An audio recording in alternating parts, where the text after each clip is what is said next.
Hey folks, Michael Mann with the Executive Protection Association of Middle Tennessee. Welcome to Soft Skills in Executive Protection, Mastering the Advance or First Impressions. So let's talk about first impressions. What are they and why are they important in your advance? So a first impression is an interpersonal skill, and it is an instant conclusion that someone draws about us when they meet us for the first time. So where does this come into play? Where it comes into play at the advance? So let's talk about that. Number one, in the advance, we have very limited authority. All right. So we're not the U.S. Secret Service, not the State Department.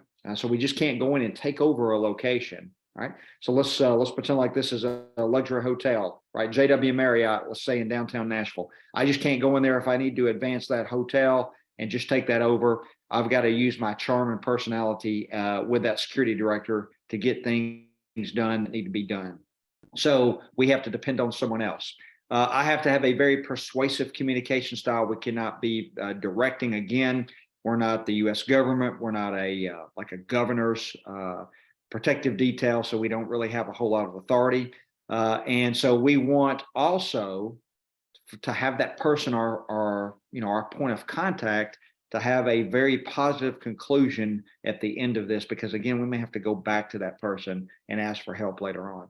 So let's start. Where does it start? Step number one is the remote advance, or what some people call a digital advance. In your site survey, figure out who that contact is at that location.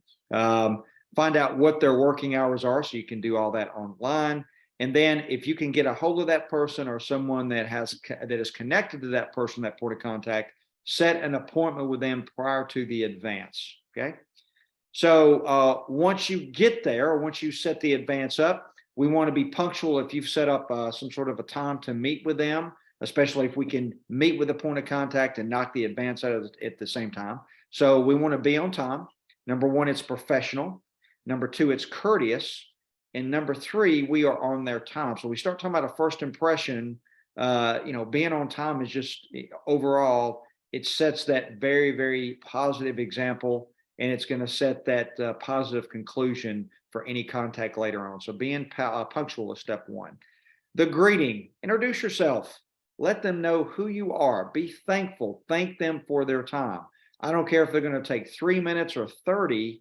This is their time out of their day. They're busy, and they're taking time to meet with you, number one, to hear what you have to say, or hear what it is that you need, or just to do the advance, man. That's a lot. That's a lot of time out of somebody's day. So be thankful.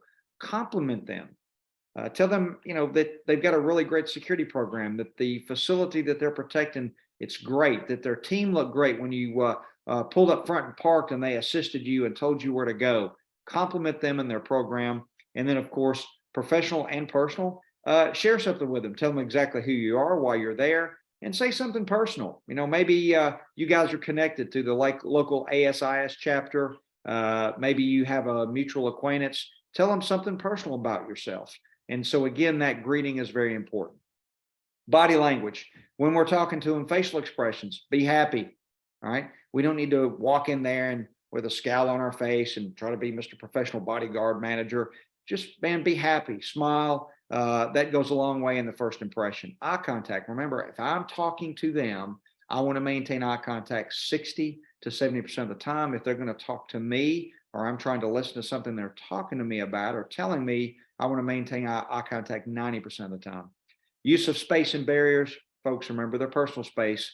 3 feet, don't invade the personal space. Could cause anxiety and it could make them uncomfortable. We don't want to do that. Presentation, folks, why you are there. This is your elevator speech. Who you are, what it is you need from them. So number one, this is, you're trying to sell them something. Make it quick. Don't take 15 minutes to talk about who you are, what this is, what you need. Time management is key because, again, remember, we are on their time. Find some common ground. I talked about this in personal and professional experience. Do you belong to some organization, same organization, American Society for Industrial Security, some sort of protection officers organization? What is it that you guys have in common? Maybe you managed some sort of environment like they manage. Maybe you've been in hotel security if that's what you're trying to advance in the past, and you can talk about that. then get into those person's needs or your needs and expectations. Let them know what it is that you need. Okay, folks, and remember, you're never, ever going to get a second chance to make a first impression. And this is important because, again, we want to make sure that there's a positive conclusion at the end of this, because we may have to go back. We may have to depend on these folks again. Okay. If you want to get a hold of us, contact at michaelmannsecurityservice.com, or you can always call me directly at 615-956-3912. And remember, it is about prevention, not response.